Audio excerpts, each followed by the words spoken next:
की परीक्षा लेने के लिए सर्वप्रथम मैनाक जल से बाहर आया। कहा महाराज कुछ देर विश्राम करो, अर्थात आलस्य। और मैनाक कोई सामान्य पर्वत नहीं, पूरा पर्वत सोने का है, स्वर्ण निर्मित पर्वत है। देवताओं ने परीक्षा के उद्देश्य से मैनाक को भेजा, और जब मैनाक आए, स्वर्ण निर्मित पर्वत पर हनुमान जी के चरित्र को आप देखेंगे, लोभ नहीं है।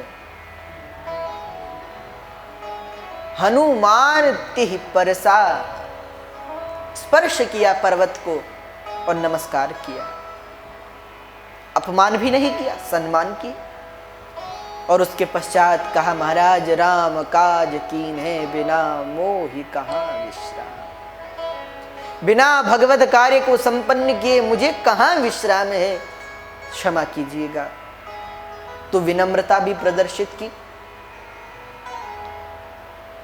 तो यहां 3 अवगुणों से हनुमान जी बचे। पहला, आलस्य से छूटे, लोभ से बचे, और विनम्रता भी कुछ प्रदर्शित हुई, अहंकार भी नहीं दिखा, नमस्कार भी किया। आगे बढ़े तो वो सुरसा आ गई, हम तुम्हें खा जाएंगे। हनुमान जी ने कहा कि भगवान का काम पूरा कर लो फिर तुम खा लेना। सुरसा बोली नहीं महाराज मैं तो अभी खाऊंगी। अच्छा ये सुरसा कौन है? ये सुरसा प्रतिष्ठा है, जो लोभ से बच जाए, जो आलस्य से भी बच जाए, पर प्रतिष्ठा से बचना तो बड़ा असंभव है, बड़ा कठिन है। कैसे बचे इस प्रतिष्ठा से? हनुमान जी को देखिए, हनुमान जी 8 योजन के होते हैं तो सुरसा 16 योजन का मुख फैला लेती है। हनुमान जी 32 योजन के होते हैं तो वो 64 योजन का मुख फैला लेती है। हनुमान जी समझ गए अगर इसके साथ ही इसे जीतने के लिए यहाँ उलझा रहा तो इससे मुक्त नहीं हो सकूंगा, यहीं उलझा रहूंगा, सीता तक नहीं पहुंच पाऊंगा।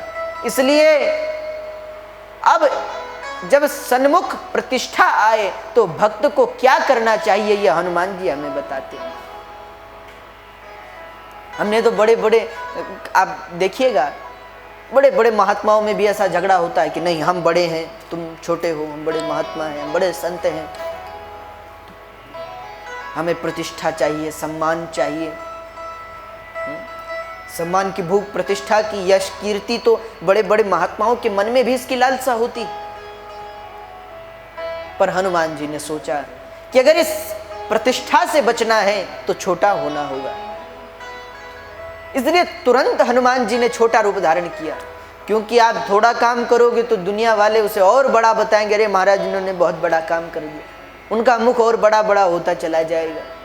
इसलिए अगर इनसे जीतना है तो लघु रूप धारण करना होगा। हनुमान जी तुरंत छोटे हो गए और सुरसा के मुख से घूमकर फिर बाहर आ गए।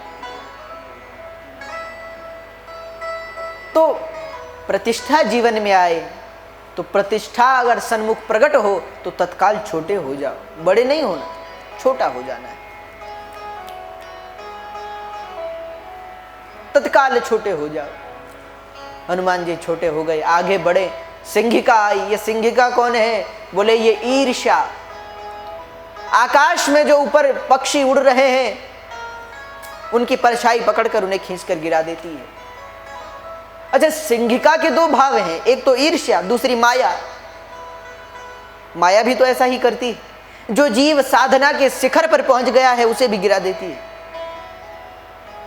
आप नारद जी को देख सकते हैं, काम को जीता, क्रोध को जीता, पर माया ने साधना के शिखर पर बैठे नारद को कब गिरा दिया, नारद को पता ही नहीं चला। तो यह माया द्वेषकारिणी है, द्वेष करती है जीव से। तो हनुमान जी इसका अंत करते हैं। तब जाकर सीता जी तक पहुंचे, लंका में लंकिनी का वध करते हैं। लंकिनी को मारा, उसने नमस्कार किया, क्षमा मांगी और ब्रह्मलोक को गई।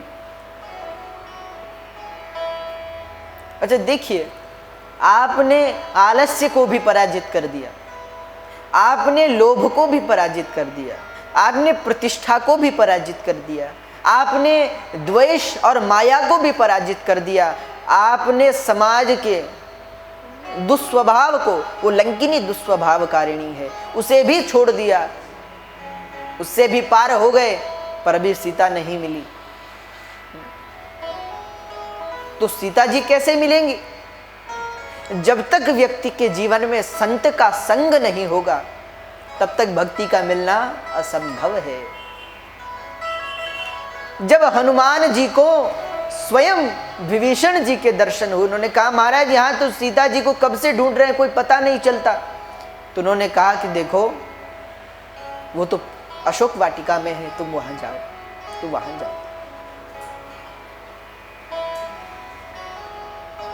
इसलिए देखिए, संत के संग मात्र से ही व्यक्ति भक्ति रूपी सीता को प्राप्त हो सकता है। तब हनुमान जी को प्राप्त हुई।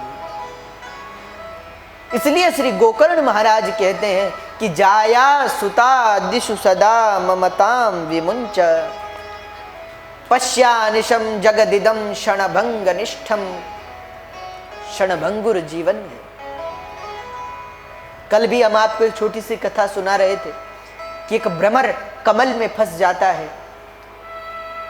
उसके रसास्वादन में इतना मोहित हो जाता है कि बाहर नहीं निकल पाता। बहुत प्रयास करता है कि वह कमल से बाहर निकले, पर जब नहीं निकल सकता तो बड़ा दुखित होकर मन में विचार करता है कि कल प्रातः काल जब सूर्योदय होगा तो यह कमल खिलेगा, और जब कमल खिलेगा तो हम बाहर आ जाएंगे। पर कल का क्या भरोसा, वो कल का नाम लेकर उसमें बैठ तो गया, पर कहते हैं रात्रि में एक गजेंद्र आया, उसने उस कमल को अपनी सूंड से उखाड़ा और धरती पर पटका, पग रखा, कमल भी समाप्त और भ्रमर भी समाप्त, दोनों की मृत्यु। तो कल का क्या पता, इसीलिए भक्त तो वह है जो आज में जिए। जो हो गया उसे भी छोड़ो, जो होने वाला है उसे भी छोड़ो, पर जो हो रहा है उस पर ध्यान दो।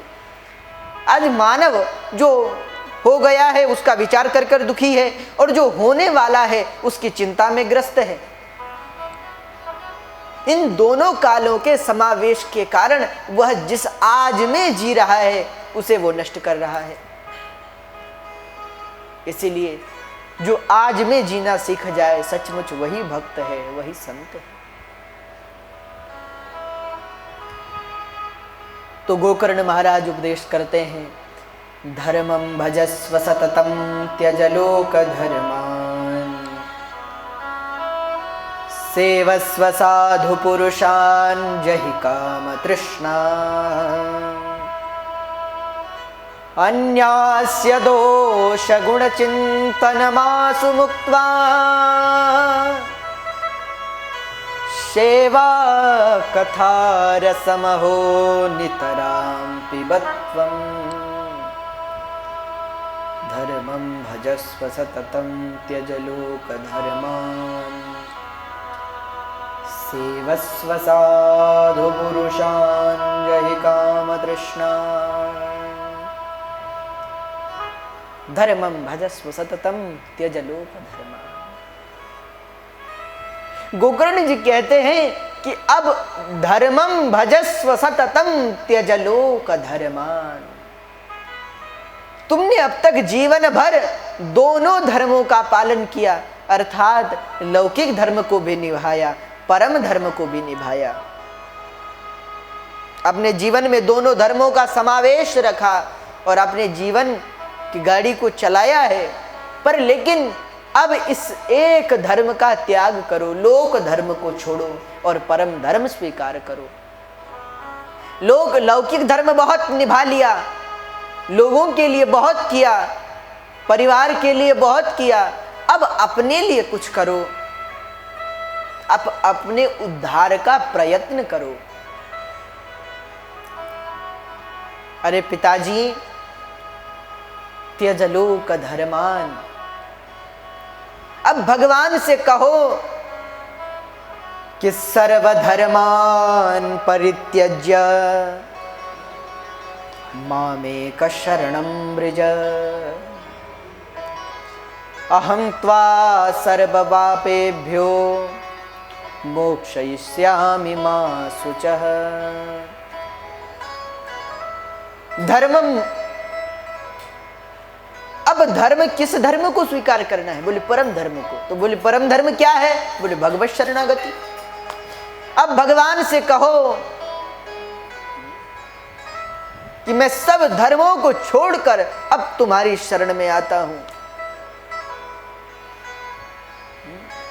सर्वधर्मान परित्यज्य मामेक शरणं व्रज। अब तुम्हारी शरण में हूं, पूर्ण शरणागति स्वीकार करो और धर्मं भजस्व सततं त्यज लोक धर्मान सेवस्व साधु पुरुषान जहि काम तृष्णा। अब महात्मा जनों को, संत जनों की सेवा करो, भक्तों की सेवा करो, अपनी तृष्णा का त्याग करो। अन्यास्य दोष गुण चिंतन मासु मुक्त्वा, अन्य के दोष गुण के चिंतन का परित्याग कर कर केवल भगवान नाम के चिंतन में संलग्न हो जाओ। ये अच्छा है, ये बुरा है, इसकी स्तुति, इसकी निंदा सब छोड़ो, केवल भगवत स्तुति में संलग्न हो जाओ। समाज की स्तुति और निंदा करना छोड़ दो। अच्छा, आपने कभी देखा होगा जानवरों में सबसे ज्यादा नमस्कार और हाथ हाथी को जोड़े जाते हैं। कभी आपने देखा होगा गांव में कोई हाथी आ जाए तो गांव के बड़े बड़े जो बुजुर्ग भी हैं, बूढ़े लोग भी हैं, सारे गांव के लोग हाथ जोड़कर जय गणेश जी, जय गणेश जी कहकर खड़े हो जाते हैं। सब नमस्कार करते हैं। अच्छा, हाथ जोड़ने वालों की उसके आगे कमी नहीं, लाइन लगी रहती, सब हाथ जोड़ रहे, जय हो गणेश जी की। पर एक बड़ी विचित्र बात है, हाथ जोड़ने वाले जितने इसके आगे हैं उतने भूखने वाले भी इसके पीछे हैं। गांव के सारे कुत्ते सब इसके पीछे भूख रहे हैं। अच्छा, कोई तुलना भी नहीं, ऐसा भी नहीं कि दोनों टक्कर के हैं तो फिर पीछे से भूख रहे हैं। कहाँ हाथी और कहाँ ये।